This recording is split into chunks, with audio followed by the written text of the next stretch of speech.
మంచిర్యాల జిల్లా రాపనపల్లి అంతర్రాష్ట్ర check post దగ్గర పోలీసులు రహదారి గ్రామ భద్రతా కార్యక్రమం నిర్వహించారు. ఈ కార్యక్రమంలో ఎస్ఐ రాజేందర్ పాల్గొని రహదారి భద్రతా నియామకాలపై ప్రజలకు అవగాహన కల్పించారు. ఆ తర్వాత వారితో ప్రతిజ్ఞ చేయించారు. డ్రైవింగ్ చేసేటప్పుడు తప్పకుండా హెల్మెట్ ధరించాలని సూచించారు. మైనర్లకు వాహనాలు ఇవ్వొద్దని, లైసెన్స్, ఇన్సూరెన్స్ పత్రాలు తప్పనిసరిగా ఉంచుకోవాలని చెప్పారు. మద్యం సేవించి బండ్లు నడపకూడదని, రోడ్డు భద్రతా నియమాలను తప్పనిసరిగా పాటించాలని ఎస్ఐ రాజేందర్ పేర్కొన్నారు. రహదారి భద్రతా సంకేతాలను ఖచ్చితంగా పాటిస్తాను.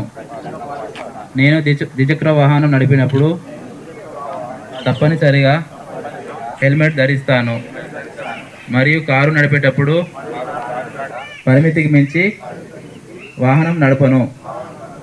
నేను మైనర్లకు వాహనం ఇవ్వను మరియు వారిని వాహనాలు నడపడానికి ప్రోత్సహించాను. పాదాచారులకు, సైకిల్ మరియు ఇతర రోడ్లకు తగిన గౌరవం ఇస్తాను.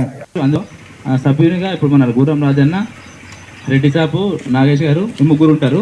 లేడీస్ కూడా ఉండొచ్చు, ఎవరు ఉండొచ్చు. దానికి మనం ఏం చేయాలి అనేది ఉద్దేశం మీద ఈ ప్రోగ్రాం పెట్టినాము. అవేర్నెస్ అన్నట్టు.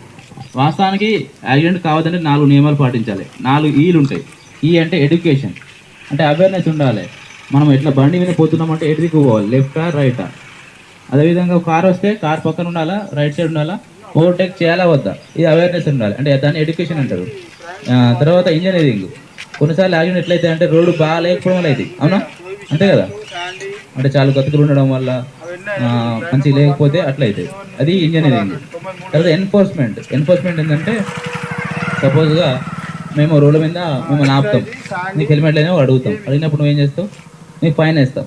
అయినా కూడా నువ్వు అట్లా ఏం చేస్తావు, అట్లా దాని మీద అంటే మాకు ఫైన్ వేయాలనే ఉద్దేశం మాది కాదు. కానీ కాకపోతే అట్లా వేస్తేనైనా తగ్గుతారు, చనిపో యాక్సిడెంట్ కావని చెప్పి